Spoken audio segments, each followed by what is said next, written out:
Welcome to Cheater Confessions. Let's get started with today's story. It all started one Thursday evening over dinner. Laura, my wife of 15 years, was setting the table when she said with a smile, "Ethan's teacher is incredible. Mr. Daniels really understands him. He's the reason Ethan's grades have improved so much." I glanced up from my laptop, trying to appear interested. Laura had been raving about Mr. Daniels for weeks. Our son Ethan, a bright but easily distracted 11-year-old, had been struggling in math and science for the past year. When Mr. Daniels took over his class, the change was almost instant. Ethan was coming home excited about experiments and assignments. I was grateful, of course, but Laura's enthusiasm was intense. She volunteered for every school activity and signed us up for parent-teacher meetings even when I felt they weren't necessary. It was as if she had become Mr. Daniels' unofficial cheerleader. "Didn't you just meet with him last week?" I asked as I spooned mashed potatoes onto my plate. "Yes, but this time we're discussing Ethan's long-term progress," she replied, brushing off my question. "You should come." "I've got work," I said, excusing myself like always. My job as a financial consultant was demanding, and frankly, I trusted Laura to handle things on the home front, but maybe I shouldn't have. A few months later, things began to feel off. Laura was always busy. If she wasn't at the school, she was running errands, attending events, or heading to yoga. The irony? She wasn't even a yoga person. It wasn't like her to suddenly be so consumed by outside activities. For most of our marriage, Laura had been a homebody. She loved her routines, cooking dinner, helping Ethan with his homework, and curling up on the couch to watch TV with me. But now it felt like she was slipping away, piece by piece. One night, as she sat on the couch scrolling through her phone, I decided I couldn't ignore it any longer. I set down my book and cleared my throat. "Laura," I said, trying to keep my tone casual, "you've been out a lot lately. Is everything okay?" She looked up from her screen, startled, as if I'd caught her doing something she wasn't supposed to. "Of course. Why?" I shrugged, trying to sound nonchalant. "I don't know. You've just seemed distant, like you're always busy with something." "Distant?" she repeated, laughing nervously. Her laugh felt forced, the kind she used when she was trying to downplay something. "That's ridiculous, James. I'm just trying to support Ethan, and yes, maybe take a little time for myself. Is anything wrong with that?" Her words were carefully chosen, almost rehearsed. She sat straighter now, her tone slightly defensive, as if bracing for an argument. "No, of course not," I said quickly, not wanting to escalate things. But something about her answer gnawed at me. "It's just, you've been different lately," I added, hesitating. "Like tonight, you've been on your phone for hours. You never used to do that." Laura rolled her eyes and placed her phone face down on the coffee table as if to prove she wasn't hiding anything. "James, you're overthinking this. I'm just busy.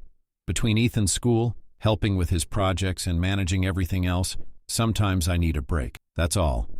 Her explanation sounded reasonable, even logical, but her tone carried an edge. I wanted to believe her, but something felt off. Her deflection stung, but I let it slide. Maybe I was being paranoid, or maybe I didn't want to admit that my gut was telling me something wasn't right. The real wake-up call came one Saturday afternoon. I'd taken Ethan to the park while Laura said she was meeting a friend for coffee. When we returned, her car wasn't in the driveway. Normally, she would be home by now, especially if she was only out for coffee. But I didn't think much of it at first. Maybe she decided to run some extra errands, or perhaps she was hanging out with her friend longer than expected. Then, as we walked up to the front door, Ethan broke the silence. "Mom's with Mr. Daniels, isn't she?" I froze mid-step, the weight of his words sinking into the air. The breeze suddenly felt colder, like something had shifted in the world around me. "What do you mean?" I asked, trying to keep my voice steady. Ethan didn't notice the tension in my voice. He was just a kid, so innocent in his observations. "She said she was going to help him with something at school," he explained, kicking off his sneakers as he stepped into the hallway. "She does that a lot." My heart skipped a beat, and a cold chill ran down my spine. I tried to sound casual, but my words were edged with suspicion. "Did she tell you that?" Ethan shrugged, unfazed by the change in my tone. "Not really. I just know. She's always with him." The blood drained from my face, and for the first time in months, I felt the sharp sting of reality. All the little pieces that didn't add up. The late nights, the sudden meetings at the school, the vague excuses, now clicked together like a chilling puzzle. "Always?" I echoed, my voice barely above a whisper. "Yeah. She goes to his class a lot, or to his office. I think they talk about school stuff, but she never talks about it when she comes home." I could feel my pulse quicken, each word Ethan spoke stoking the fire that had been smoldering inside me. "Does she ever tell you what they talk about?" I asked, trying to sound casual, even though every fiber of my being screamed for answers. Ethan paused, looking up at me as though I was asking something strange. "Not really. She just tells me she's helping him, or that she's working on things for school. But I think he's nice. He gives me candy sometimes when I'm with Mom at school." My mind was racing now, and I had to force myself to stay composed. The idea of Laura spending so much time with Mr. Daniels and Ethan's casual mention of candy from him felt like a slap in the face.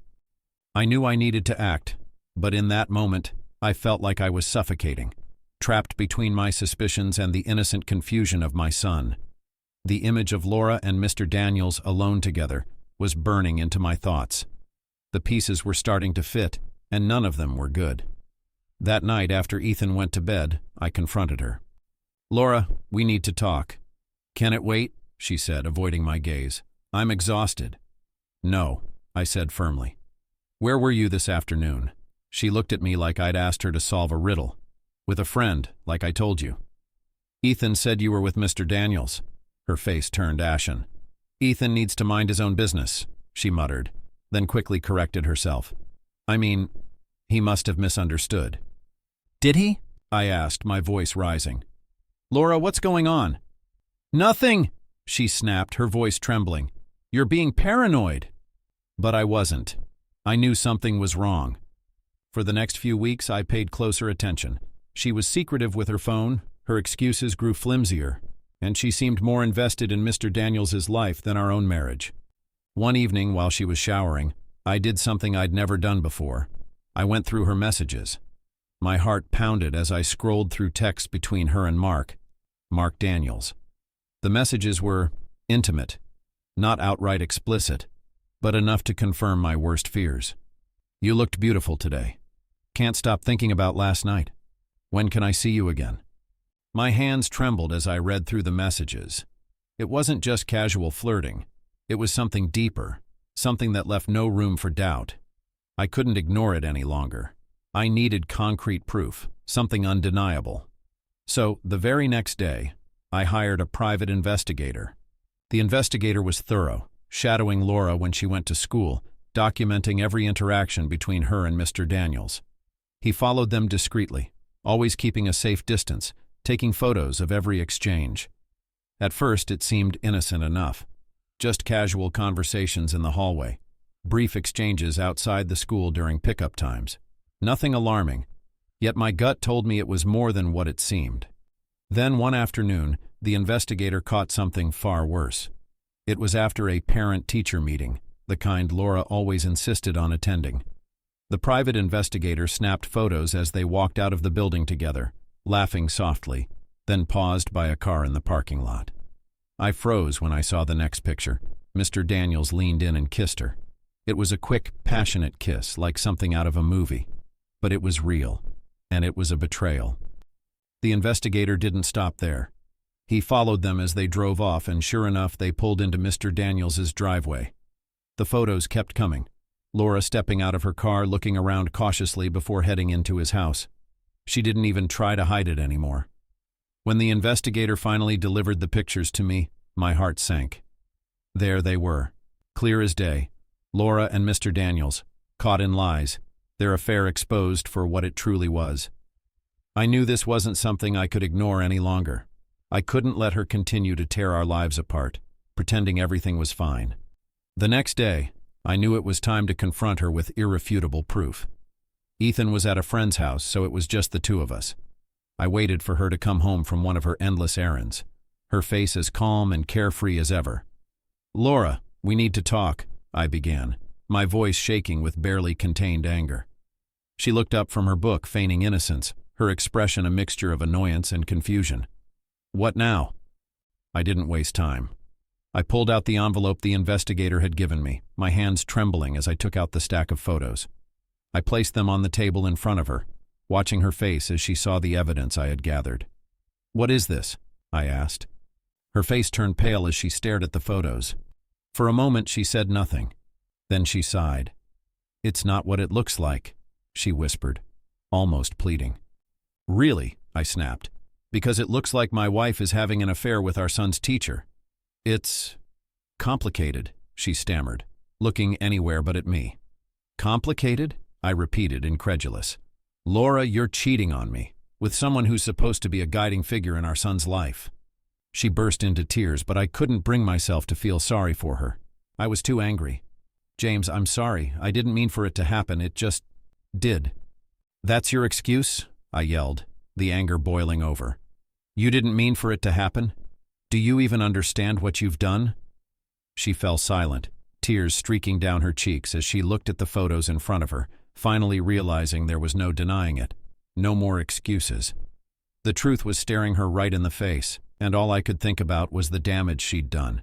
To me, to Ethan, to our family. That night I couldn't bring myself to stay in the house. I needed space, somewhere I could think clearly. So I checked into a hotel, trying to let the weight of everything sink in. The days that followed were a blur. I couldn't eat, couldn't sleep. My mind was consumed with the images, the texts, the betrayal. I didn't even know what to do with myself anymore. Laura reached out constantly, leaving voicemails and texts begging me to talk. But her words only made things worse. I was numb, too angry to listen. When I finally returned home to pick up some clothes and more of my things, we crossed paths again. We stood in the living room, the silence between us unbearable.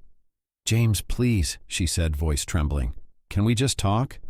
I didn't answer at first. I just picked up the last of my things, trying to ignore her. But then she spoke again, and this time I turned to face her.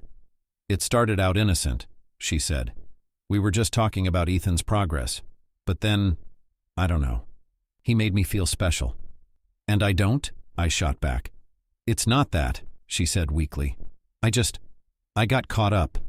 Caught up. Those two words echoed in my head like a cruel joke. She wasn't just caught up. She was sneaking around behind my back, putting our son's future and our family at risk. The weight of it all crushed me, and without saying another word, I walked out of the house. After confronting Laura, I knew I couldn't let Mr. Daniels off the hook. He wasn't just her affair partner. He was a teacher entrusted with our son's education. I needed to expose him, to make sure he faced the consequences of what he'd done. So I decided to go to the next school board meeting. The tension in the room was palpable as I stepped up to present my evidence. I pulled out the photos and messages, showing the board members the full extent of the inappropriate relationship between Laura and Mr. Daniels. Their faces went from confusion to disbelief as they absorbed the details. "We take these allegations very seriously," the principal said, his expression darkening. "An investigation will be launched immediately." Within days, Mr. Daniels was suspended. The school sent out notifications to parents, and the scandal spread like wildfire. Laura, meanwhile, was devastated by the public exposure, but I felt no sympathy. She had made her choices, and now she had to face the consequences. Shortly after, the divorce proceedings began. I filed for full custody of Ethan, using the affair as leverage. My lawyer was firm, emphasizing how Laura's actions had jeopardized our son's future and well-being. During one particularly heated exchange, Laura broke down. "James, please, don't take Ethan away from me." "You should have thought of that before," I said coldly. "You didn't just betray me, Laura. You betrayed him." In the end, the court sided with me. I was granted full custody, while Laura was given limited visitation rights. The months that followed were a blur of rebuilding our lives and adjusting to the new normal. I focused on Ethan, ensuring he felt loved and secure despite the upheaval. He was adjusting, but the sadness in his eyes never fully disappeared. Laura's visits were tense, and I could see how much she struggled with losing him, but I stayed firm. I had to protect Ethan from the consequences of her choices. I felt betrayed, but for Ethan's sake, I tried to keep things civil. It wasn't easy and the damage couldn't be undone, but I knew I'd made the right decision. Ethan thrived in the stability I was trying to give him, and slowly but surely he started to smile again. It was a small victory, but it was one I clung to with all my heart. The road ahead was uncertain, and the scars would linger for a long time. But I had learned one thing for sure. No matter what life threw my way, I would always fight for my son. Thank you for watching.